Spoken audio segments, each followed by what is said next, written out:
This is not just a show. This is a shift. A reset of how men think, how men heal, and how men lead. Before behavior, there is belief. Before legacy, there is mindset. And before change reaches generations, it must first reach the mind. This is bridging generations.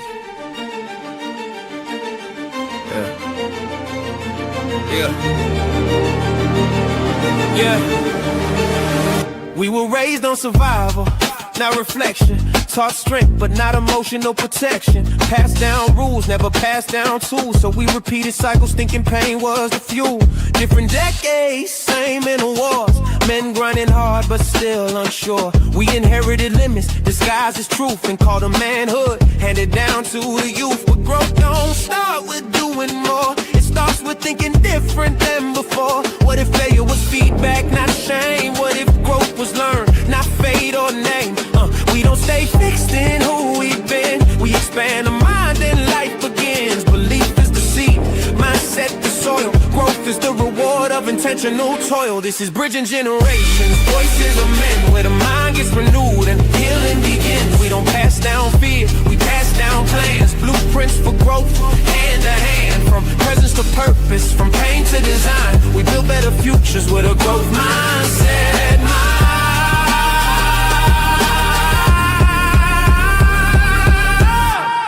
They told us that's just how men are, but we questioned the ceiling, raised the bar. We learned growth is a discipline, not a phase.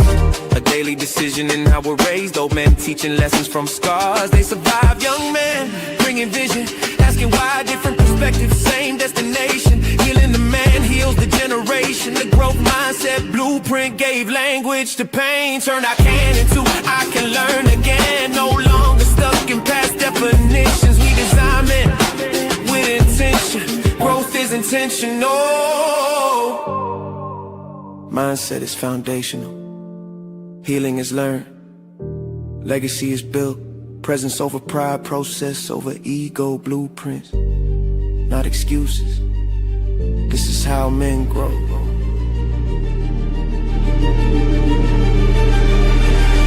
This is bridging generations, no fixed identity. We evolve, adapt, grow intentionally. We don't repeat cycles, we redesign systems. From the mind to the home, to the way that we lead them. The same motivation, it's transformation. Voices aligned through growth across generations.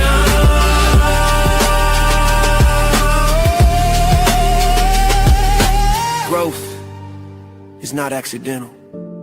Mindset is the real inheritance. And when men grow, families heal,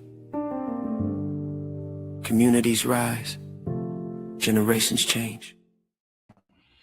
Good morning, good evening, good night, wherever you're joining us from. Welcome. Welcome to Bridging Generations, Voices of Men in a Changing World. I am Dr. Laxley. Hello, hello, hello. Welcome back. So another amazing week with two amazing hosts. I'm Dr. Juan, Marcel. I get the privilege of holding these discussions on these topics with the illustrious Dr. Stephenson, Professor Stephenson. How's it going? Dr. Juan, man, each week when we open this show up and you say, how is it going? The answer is always the same, my brother. Life is good, man. Yes. Life is great. Just so happy to be here, so grateful, so thankful, and that we can come on this platform and have these conversations. That's just added bonus, isn't it? Yes. I count it a privilege and an honor, to be a part of, and of course, that's how it's titled and listed, but I really believe to be a part of a movement, that's having a major impact, a global impact, if you will, So I count it a privilege just to be a part of the conversation, to have a seat at the table. Mm-hmm. And talking about having a seat at the table, I know you are sitting at many tables where decisions are made. Talk to me about that. I I think it's very I would say amazing, just to see where I am with my career as well as this influence in the community. I will say that with it being Women's History Month, coming to the end of that, but I would say I stand on the shoulders of some great women, some great educators, mothers, politicians, all of that. And so just what I've watched them do, I'm seeing myself do now. Where I've actually been partnering with a lobbyist. I currently work at a charter school. And so we've been working together just to make sure that there's equitable resources that are being disseminated and dispersed equally throughout districts, just to make sure that our students and our families have all the tools, all the resources, everything they need to be successful. So that's definitely something that I've been working on and busy working with over about 2 months now. I like that you said equitable resources, because so much of what we do here at the Collision with Purpose, we traverse into places, into areas where there's no such thing as equitable resources. So that's a big, big deal, what you're saying there. And one of our purpose here is to do what we can do to bridge that gap. Yes, absolutely. Absolutely. And talking about bridging that gap, you're going to Africa, man. We're going to Africa. We're going to Kenya. Yes. Yes. We are going across the seas. Wow. Going home. I'm excited. Going home. Yes, absolutely. Going Absolutely. home. Kenya here. Now, Doc, this is my first time traveling with you all, but you've been twice now, correct? Yes, twice. 2 times. This is my third, but not last. Yeah. Yes. Visit going back to the motherland. Yeah. Yeah, I'm excited. I am so excited about this. I'm excited that you're coming and my other friends are going to be there. And I'm excited about the work that we're going to be doing in Kenya. Yeah. We're building toilets. We're going to orphanages. We're going to schools. We'll be meeting with leaders from different sectors of the population, business leaders, politicians, leaders from off the street. Just powerful stuff, man.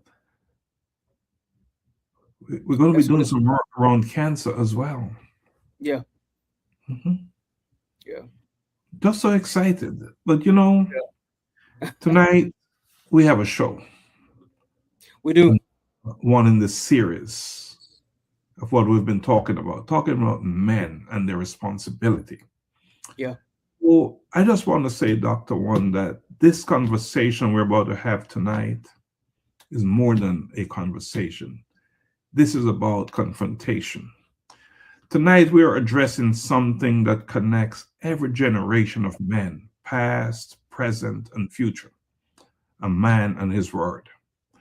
You see, Dr. Juan, there was a time when a man's word was his bond. It required no contract, no follow-up, no reminder. But these days, today, something has shifted. Words have become easier to speak, but harder to stand on. And the question I have, Dr. Juan, is why is this so? What happened? Where did the breakdown occur between generations? Why do older men speak of discipline while younger men wrestle with direction? Why do younger men seek freedom while older men emphasize structure? So tonight, Dr. Juan, we're not choosing sides. We're building a bridge, because somewhere between tradition and transformation, there is truth. And tonight we aim to dig into the truth. Yeah. What's your thoughts? No, you touched on something that now has my my wheels spinning.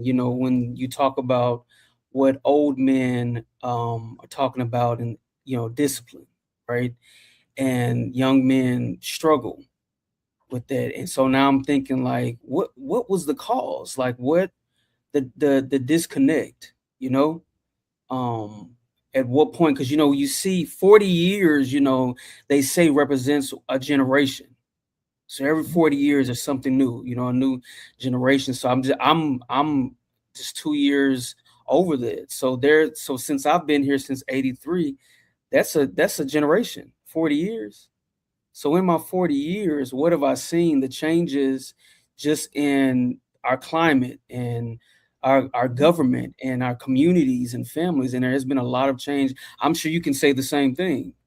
We've seen that change, but this conversation draws us to almost like being able to identify,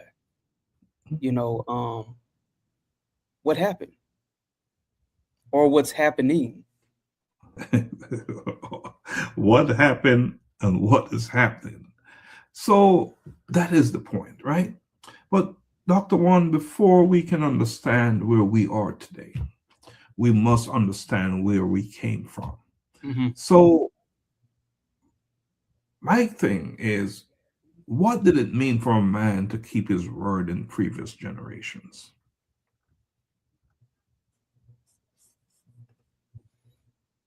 It meant a lot. It meant that he was trustworthy. It aligned with who he was, to everybody, to his family, his community, who he was at home, lined up or should have lined up with who he was outside of home. It was, and we talk about this, it was his character. It was about his character, about integrity, so his word was everything. I growing up, my grandfather, God rest his soul, Papa Billy, and my dad as well, would always say, all you have is your word. I never understood that as a kid. Like, what?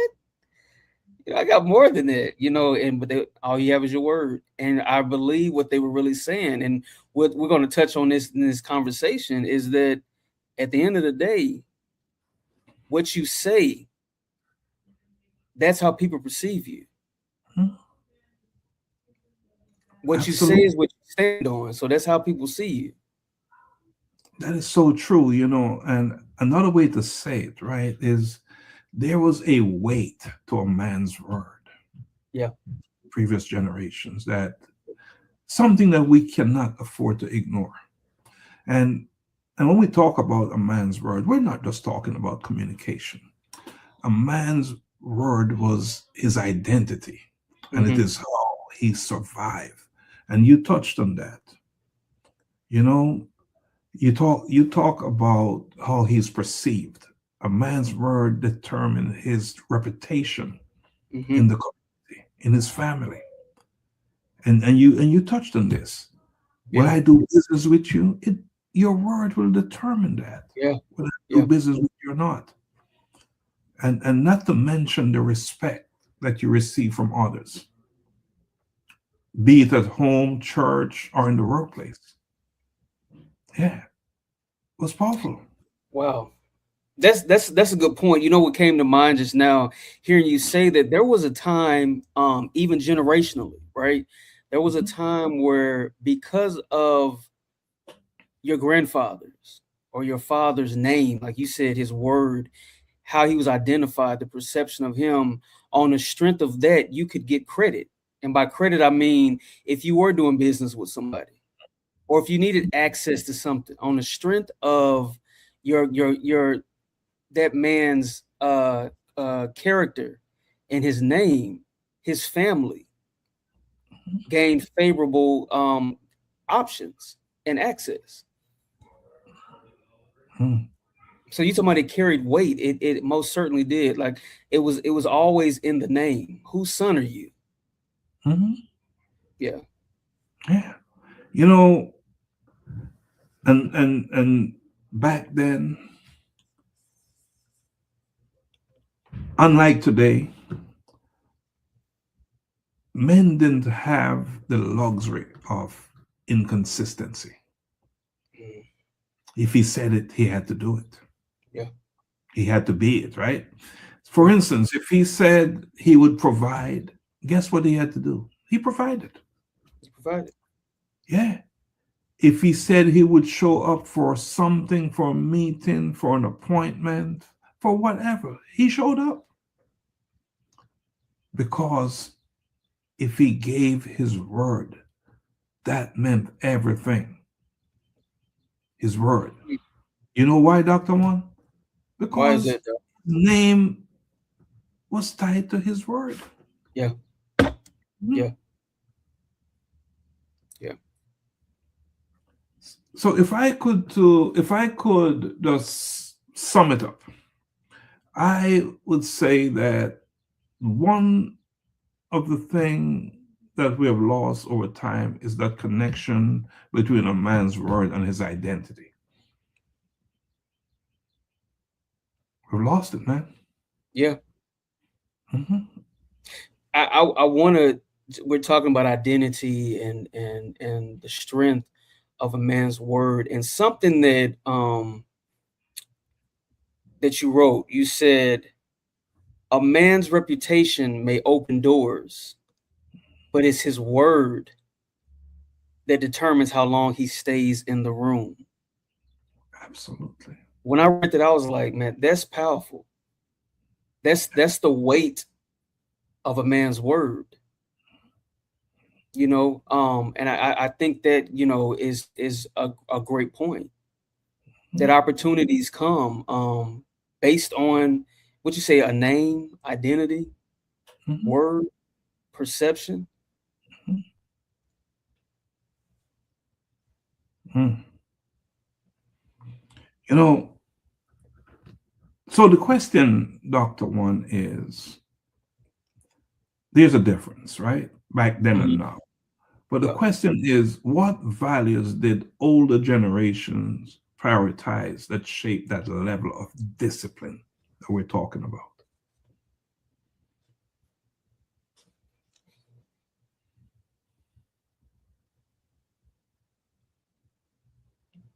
I think you touched on it before when you said that what he said he did, and I think it was not just verbally enforced, but it was also reinforced through visualization, where what he said people actually saw him do. Mm-hmm. Or if he was saying it to the generations following, they also saw him do it. So there was alignment, Mm-hmm. My pastor says it like this. He said it 2 Sundays ago, and it blew my mind. He said it in layman's terms. He said, your audio needs to match your video. Mm-hmm. And it blew my mind. It's just real simple. Like, what you're saying needs to align with what you're doing. And I think that makes the difference even then, that there was some level of alignment in who he said, what he said, and what he did. You use a big word right there, alignment. A powerful word, because it is all about alignment. And another word I want to use is structure. Mm-hmm. And I believe that older generations were built in structure. They didn't have a choice. Yeah. They don't have what we have now. So they had to be structured, right? Yeah. And for the older generation, discipline was optional. It was expected. Had no choice. And accountability wasn't negotiable. It was enforced. So they had to learn from somewhere, from someone, I don't know who taught them, that you do what you say, and whatever you finish what you start. Mm-hmm. And whatever your responsibility is, as difficult as life was, you carry that responsibility without complaint. Yeah. That is so different than now, right?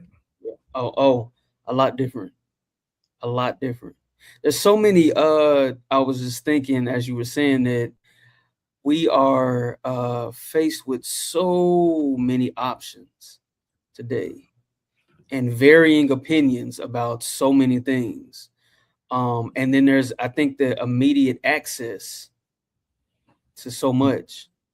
I think the focus some time ago was a little concentrated because we were all trying to come up. We didn't have as many liberties as we do today. Right. And by we, I mean, people of color. And so say it out loud. Yeah, people of color, we didn't, especially men. Like you said, we didn't have a choice. We had to work. Yeah.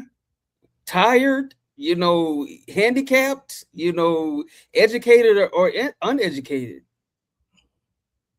We had to work. A man doesn't work, a man doesn't eat. I am so happy that you touched on us, because here is the reality, right? Some of that discipline came with a lot of strength, endurance. They had to endure a lot. Yes. But some of it came with silence, forced silence. Right? Yeah. Yes, they were strong, but they weren't always expressive because they couldn't. Yeah. A lot of times they couldn't say what was on their mind, but they certainly did what was on their mind. So there was a level of consistency with them, right? Right. There's a level of consistency. So, and I want to say that generation, or those generations, while they were able to master responsibility, many of them, like us these days, men, struggle with emotional connection. Yeah, so that was a problem then, and it is a problem now. Because, we don't like to spill the bean, right? Yeah. We don't like to talk about certain things. No, we don't. And I think that became part of the issues between generations. When you have one generation, I was thinking about this. I've thought about this many times before. When you look at old pictures, earlier, that 17, 18, early 1900s, and you don't see a lot of people in these pictures smiling. And I remember asking my grandfather many years ago, and I remember brought up that point. I probably asked it different because I was younger, but he said, and I remember him saying this, and it's stayed with me ever since then. It's been decades. I said, they're never smile. I might have been looking at old pictures of, his parents and just folks in the family. And he said, what reason did they have to smile? Wow. And I was confused by that. Like, what do you mean? Of course, being young and naive, but like you said, there was this level of discipline, but there was so many things that they were going through that was unspoken. And unaddressed, while you're working to support and working to provide, but you're also working to protect. Yeah. There's a lot of things unaddressed that's unattended and undisclosed and probably was never even talked about. That, I mean, we got to do what we got to do and make it happen, because every day, we're just trying to survive and live. And through all of that, their words and everything. Through all of that, you touch on something, and we're going to dig into that. We're going to build a show around that. What reason do they have to smile? That's serious stuff. Yeah. We're going to build a show around that. We probably will be talking about that next week. That's serious stuff. That's big stuff you just touch on, big stuff. But I think, so we talk about this tension, right? You talk about what reason do they have to smile? So I think we must address tension, because something changed between the generations, and we can't ignore it. We cannot ignore it. So, Dr. Juan, why do you think younger men struggle more with consistency today? Why do you think so? To be honest, I think, and even just consider my own life, I think it's something that we've talked about in previous weeks when it comes to a model. Mhm. I think for many of us, not everybody, but many of us, we have not had a model or a consistent. We talked about this when we talked about mentoring. And I Mhm. thought about how I've had mentors throughout my life. However, when you mentioned consistent mentorship, right? Mhm. Um, and I thought about it, I was like, I don't think it's been when I was a little younger, I don't think it was consistent, even though it was person, man after man. I don't ever think it was just one person that was there consistently. Mhm. And then that may seem, small or trivial to some, but when you don't see consistency, you don't know consistency. You don't understand consistency. So what does that look like for you as a man if it hasn't been modeled for you? Mhm. Mhm. And then we're talking about, just that disconnect.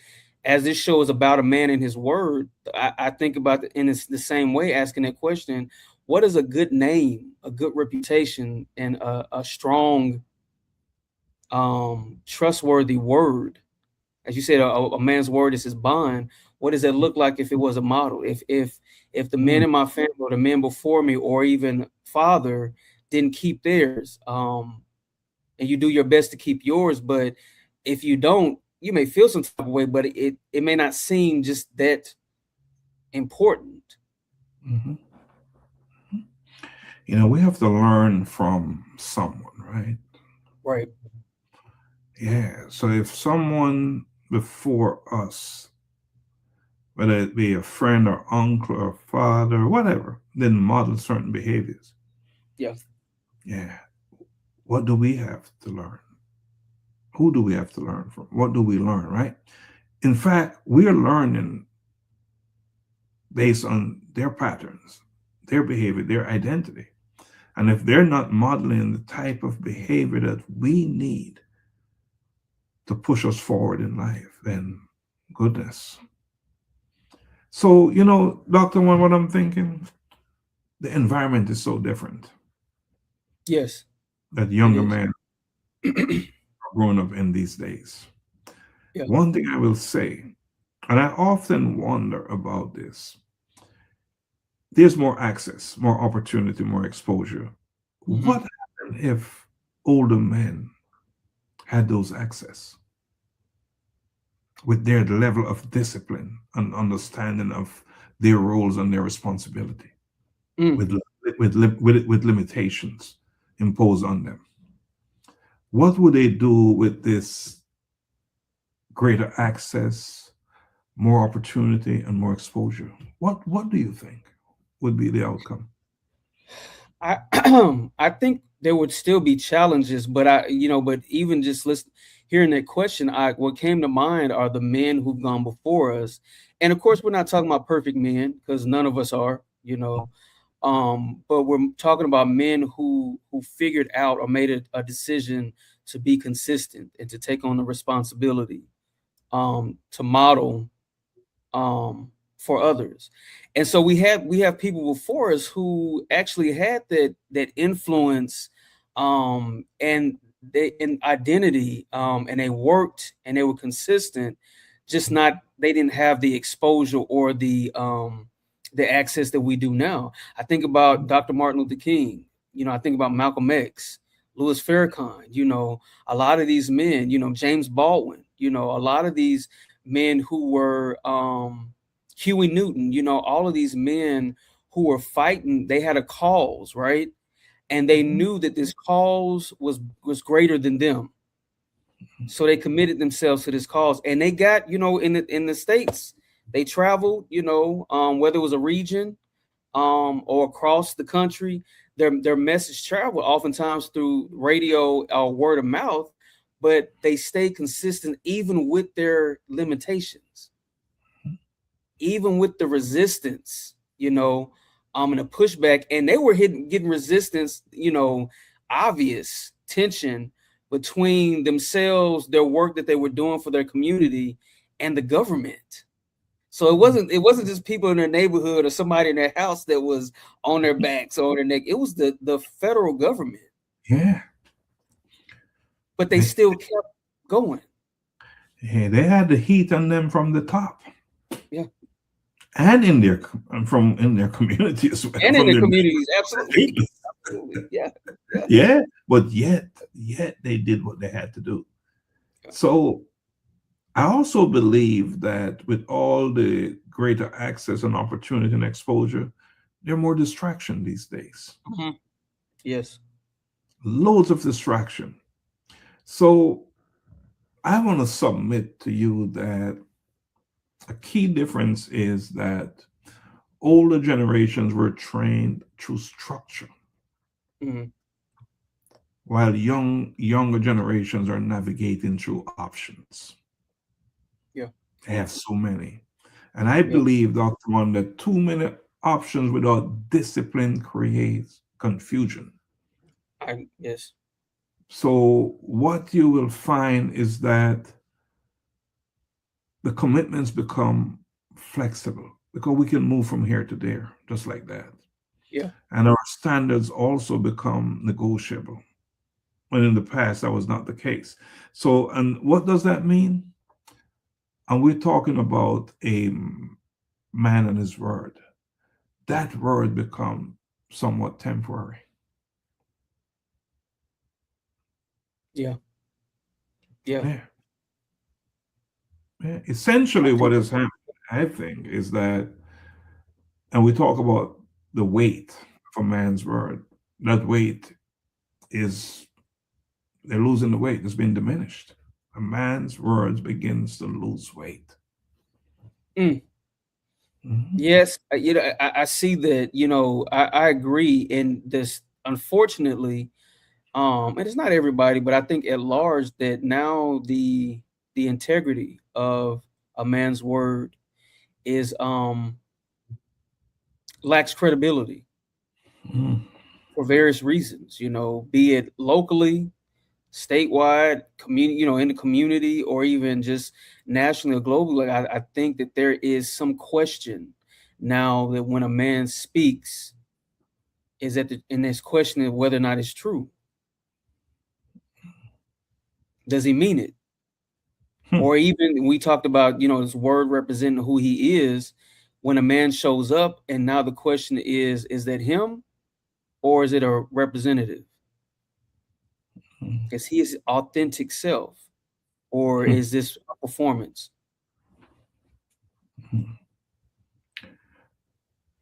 Authenticity is under attack. Yeah. No doubt about it. Because there's such a thing as, has freedom to be who you are has it replaced discipline? Because there's so much more freedom these days in this generation. Has that freedom replaced discipline?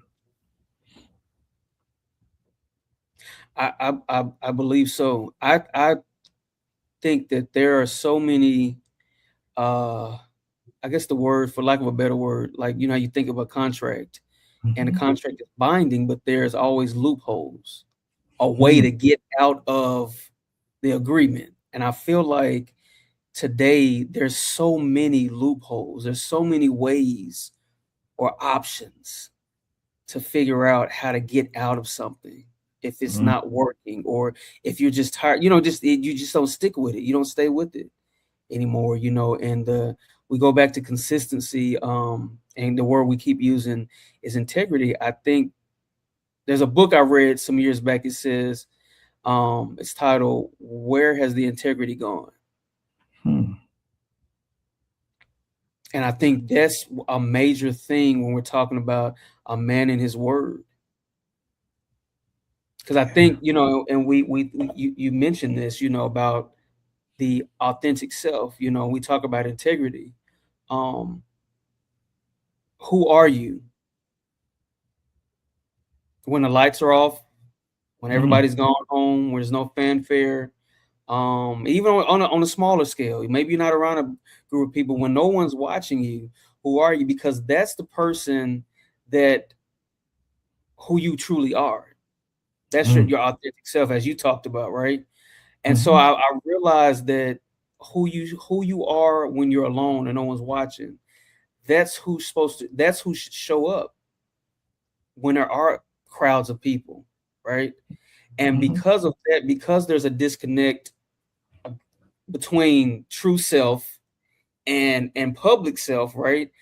It's hard to trust someone's word because you may never really connect physically, so you don't really get to know that authentic self. So to going back to what you talked about earlier, sometimes all we have is a man's word. I don't know him personally. I might not ever meet him. So all I have is his words. So now people, and you said this, it becomes weightier. So now if only thing that people have as a reference to you or a connection to you is your words, now they're watching everything to see if what I heard you say lines up with what I saw you do. Because that's all we Yeah, you're back to the alignment thing again. You're back to the alignment. My behavior, is it aligned with who I say I am? So you're watching Bridging Generations, Voices of Men in a Changing World. I'm here with Dr. Juan, Marcel, and we're having a conversation about a man and his word. It's all about rebuilding trust, restoring identity, and redefining legacy across generations. So that is our topic tonight. So, Dr. Juan, freedom is a powerful thing, but I believe that freedom without discipline can be a bit tricky. Yeah, freedom without discipline can be a bit tricky, right? And we've been using this word a lot, inconsistency. And when you lack structure, we're talking about living in a serious state of inconsistency. And what happens when that is the case is that inconsistency tend to lead to instability. So now we have in this generation men who are free to choose, which was not always the case, right? Back in the older generations. That is correct. But the difference is these men who are free to choose, they have not always been trained on how to commit. And guess what? Commitment is where manhood is tested. Can you commit to your word? Can you commit to your family? Can you commit to your community? That's where manhood is tested.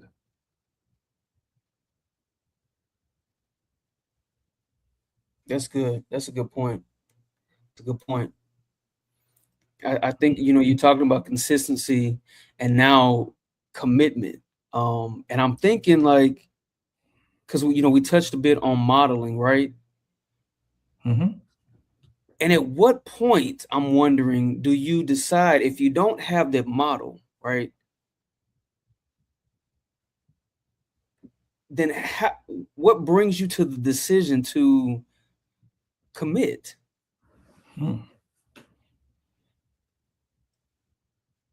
I thought about it, and now I've asked that question out loud. I'm thinking, I remember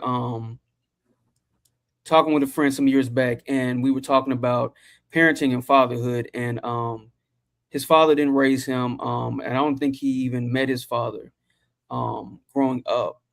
And he got married, and so his wife was expecting. And I remember asking, I've shared this before, I remember asking, how do you know that you're going to be a good father? And he said, I've seen enough wrong to know what right to do, what right looks like. Wow. And I thought about just the same question I asked about how do you know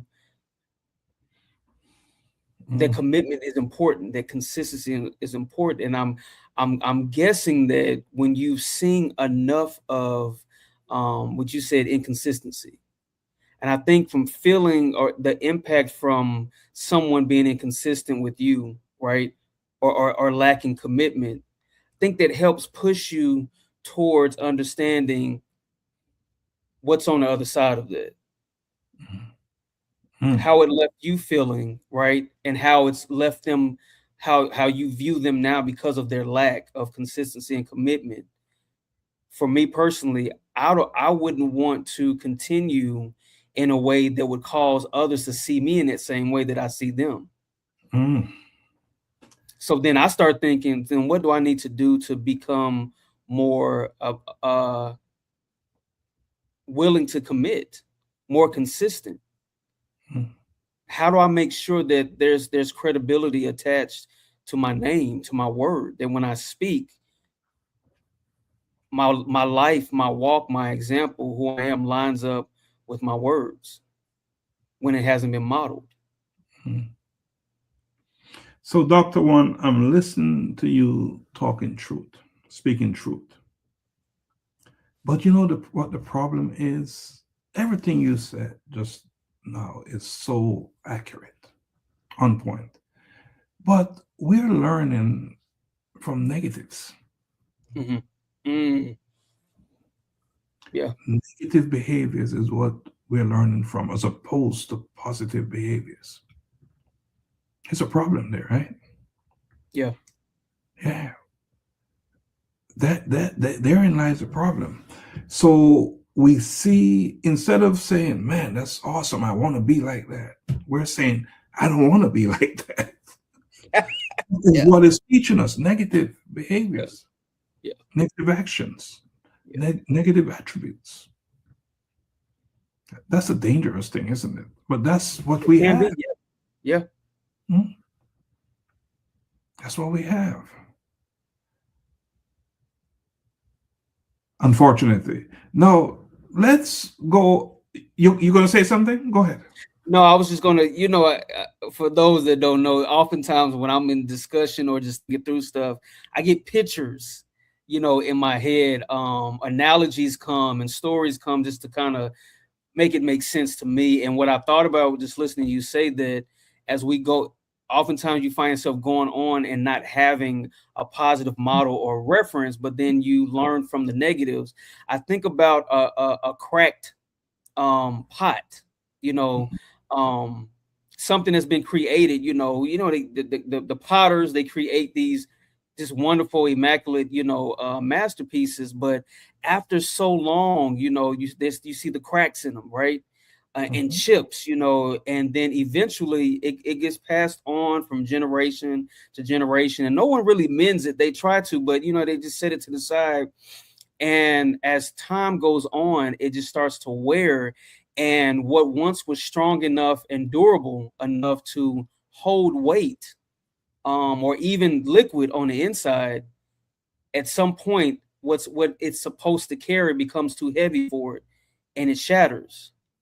And I feel like that's oftentimes what we can do, where, like you said, we're learning from negativity, and it's good for a certain time. But if we don't switch it, right, and we learn to build, you talked about the structure. If we don't gain that structure to help build that discipline, to become more consistent, and another word you often use, because and be more intentional, then we become that worn pot that's chipped, that's cracked, and eventually we're not strong enough to carry the weight, and we shatter, we crumble.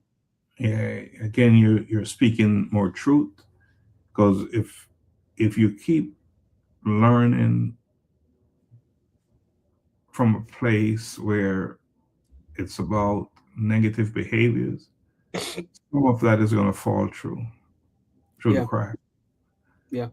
And you won't get it all.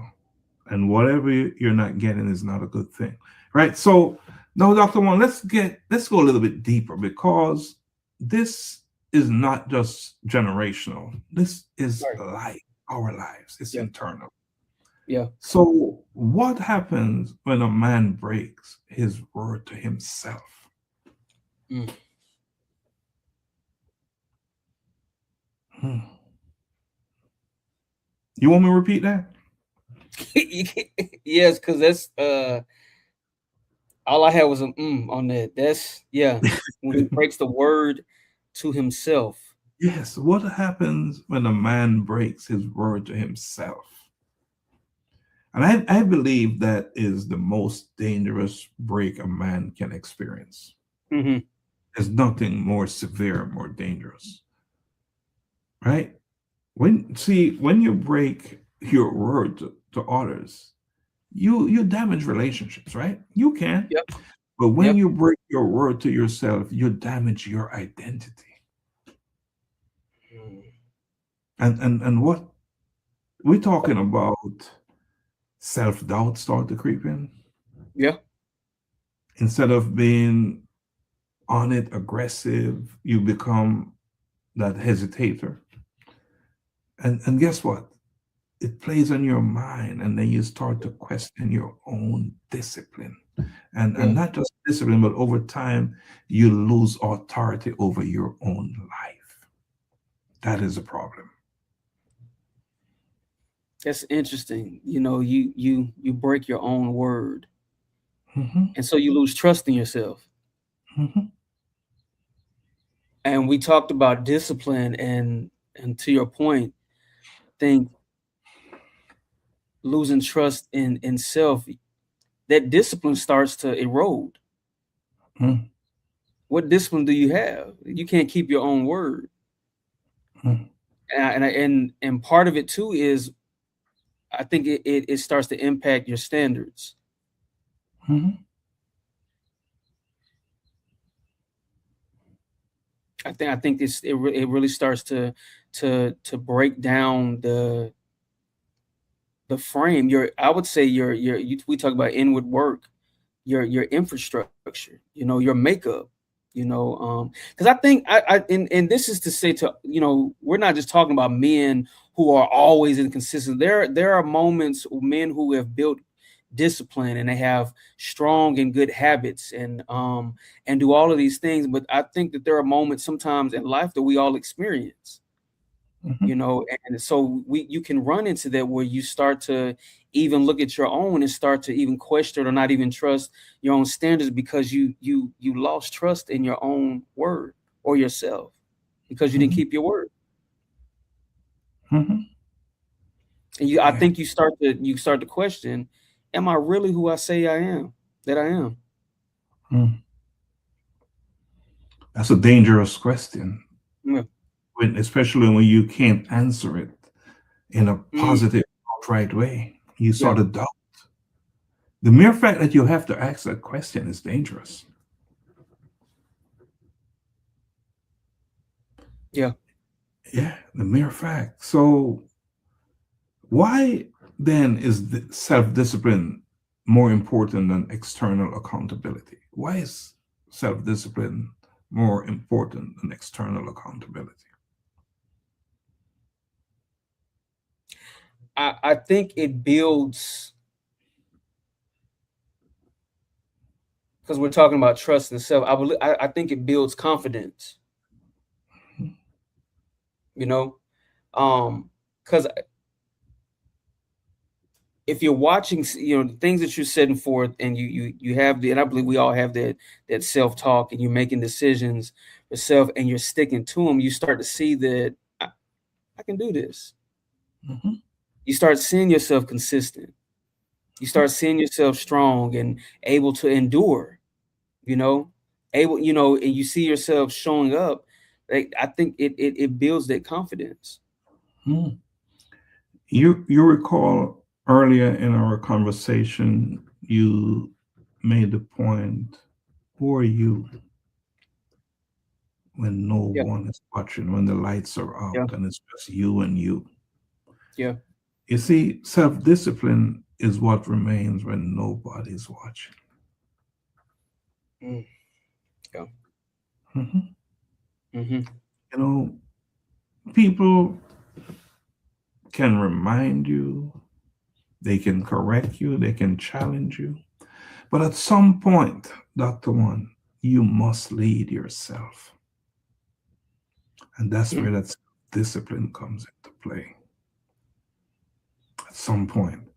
You know, I'm looking at the clock and I see time is moving so fast. This is a topic we're gonna have to come back to this because there's so Yeah. much more to talk about.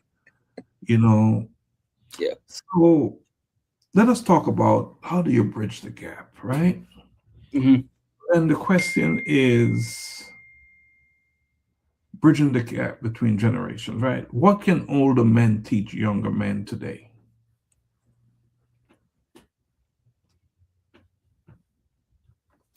I think a major thing that older men can teach younger men is to finish what you start. To Another thing is to show up.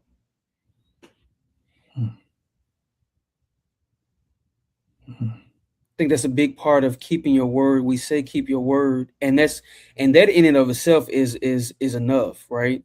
But part of keeping your word is, you talked about this commitment and consistency. I think Mhm. that's the big thing is keep showing up. Mm. Yeah, you I was know, speaking with the no, go ahead, Doc. no, you, you keep showing up is one, and showing up means so many things. Yes, yes, yes, yes. Right? You're talking about accountability, you're talking about discipline, you're talking about holding true to your words and all that wonderful stuff. So we've been talking about consistent, and we've been talking about modeling a certain lifestyle kind of life, and so older men must model consistency. They must demonstrate discipline. They must show what it means to stand on your word. And we've talked about structure. They must teach Hmm. the significance and importance of structure. But I think one thing is important, and we're displaying that tonight. We're communicating.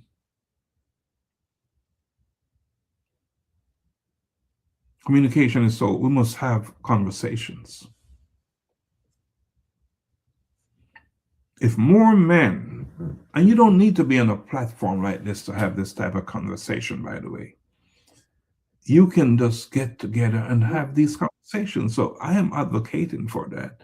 I am saying, men, if you're watching us tonight on Bridging Generation Voices of Men, get with your friends, get with your family, get with other men, and have these type of meaningful conversations.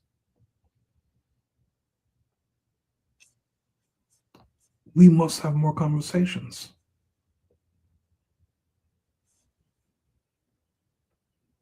I Yeah. agree. I think that's the accountability piece. Mhm. Yeah. So, but then there's the flip side to it. What can younger men teach older people from older generations?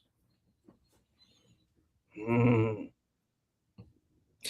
I'll say this, there's a lot. I don't think that question is to be answered in just one setting, but I would say oftentimes, as a young man and growing up, I would hear things, directives from older men, and you as a younger man, you say yes, but there's sometimes you wrestle with it because you're like, I don't even know what that looks like or what that even means, Mm, and I know their intentions are well, and they want me to be well and do well, but I don't know how to do that. So I think, to answer your question, one thing would be to show us and not just tell us. mm, I learned later on the importance of savings and emergency funds, after some years of struggle or bumping my and but I remember growing up, savings account. Quit spending your mm, money. You need to save your money. You need to save your money. You need to save your money. And then you hear that, you're like, yeah, but truthfully, when you think about it, you sit down as a young man, you're like, okay, I know I need to save my money, but what does that look like? And what am I saving? Is there a formula? Just things like that, and versus someone saying, hey, let me show you something. Because you're living now and you're young and things are fast and easily accessed, and you're making quick money, all these things, but there's going to come a time as you get older that it's going to benefit you to have a savings, or it's going to benefit you to have it, access to emergency fund or whatever. Let me show you how to get there or how to start. I think that a lot of times, and of course I'm just using emergency fund and finances as an example, but there are many things that oftentimes that if you just show us how to start, where to begin. Yeah, just where to start, where to begin. So, because often, that's the problem. We can't get started. And once you get into it, you find that the path is there.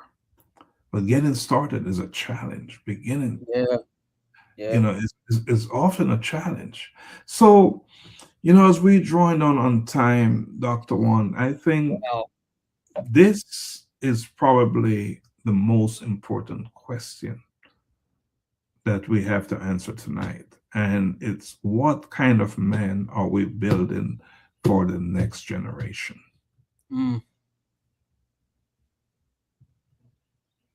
Yeah. I would add to that, if I can, what example am I leaving for the next generation? Yeah. So let me say, right? We must build men who are both disciplined and self-aware. We must build men who are strong and emotionally intelligent. Men who are consistent and connected.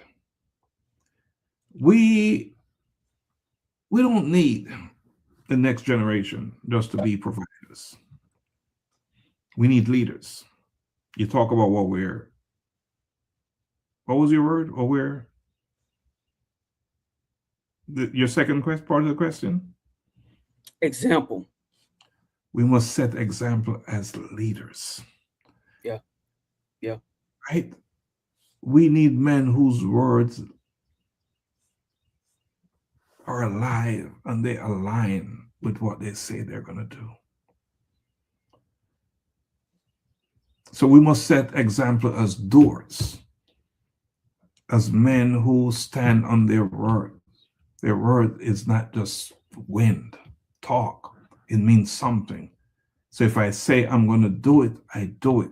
That is the example, as opposed to living and learning from negative behaviors. I'm not going to do this because it don't work.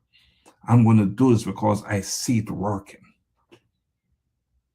I'm going to follow you, Juan, because I see what you're doing and what you're doing is working. So I'm going to copy you.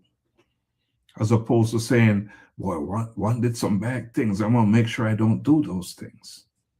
We're going to work with a positive. Yeah. In the positive realm, right? Now, we're almost there at the hour. Let's do some quick fire. Right? Questions. Consistency or intensity? Which one? Consistency.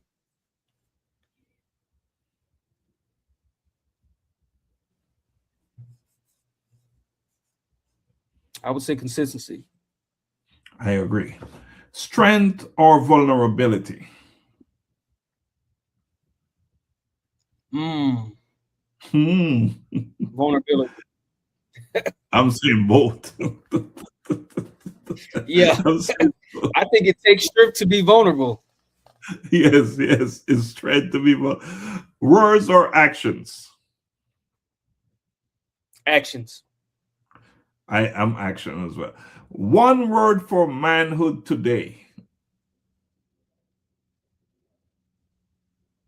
You've been saying it all night. I'm going to say alignment. Alignment. Yeah. I knew that was it. So what must a man commit to today to rebuild the power of his word, Dr. Juan?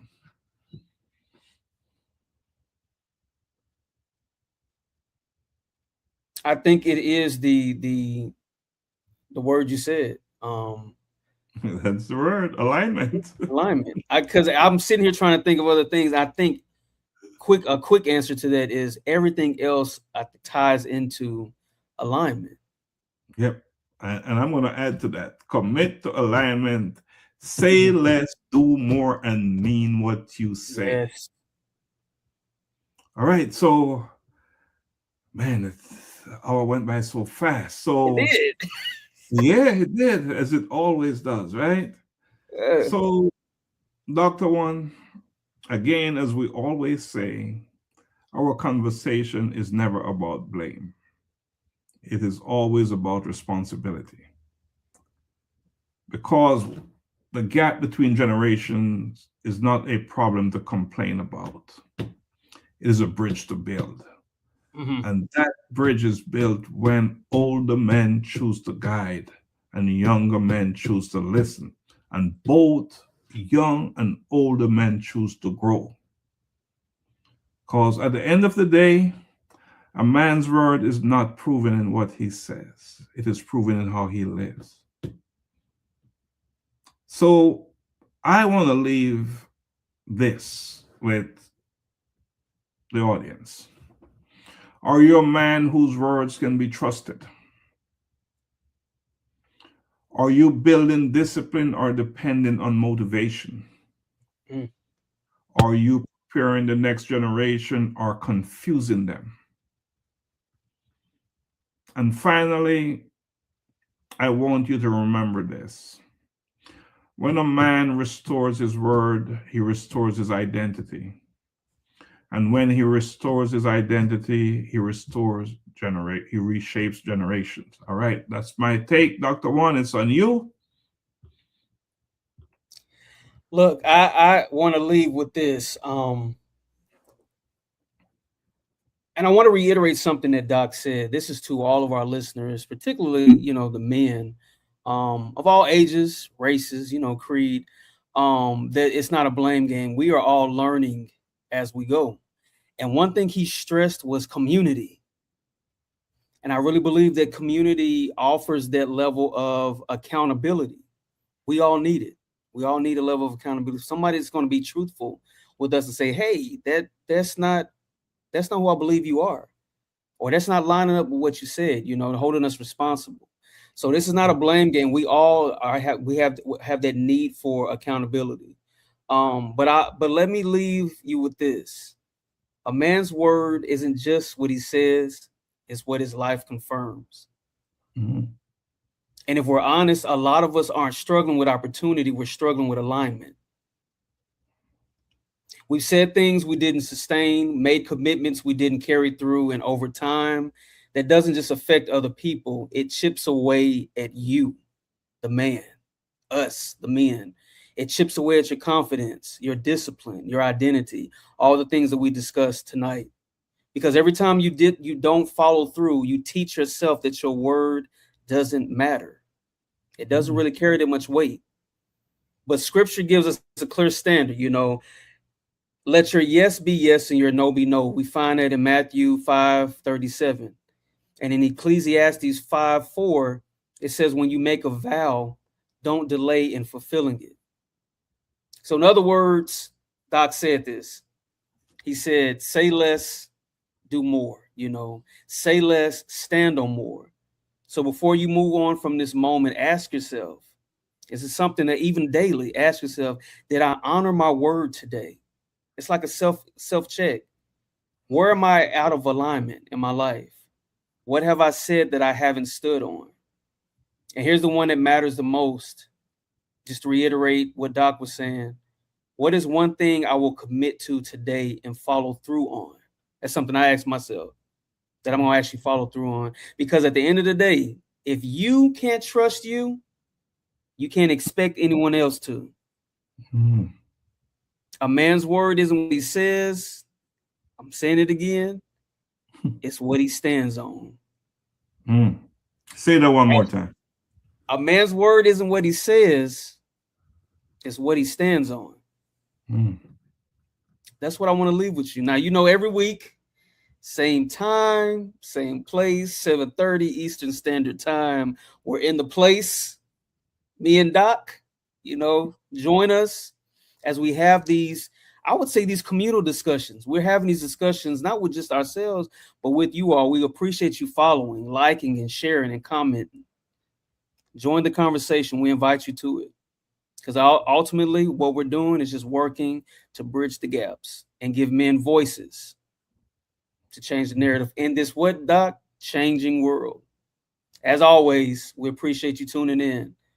We'll see you next week. This is not just a show. This is a shift. A reset of how men think, how men heal, and how men lead. Before behavior, there is belief. Before legacy, there is mindset. And before change reaches generations, it must first reach the mind. This is bridging generation.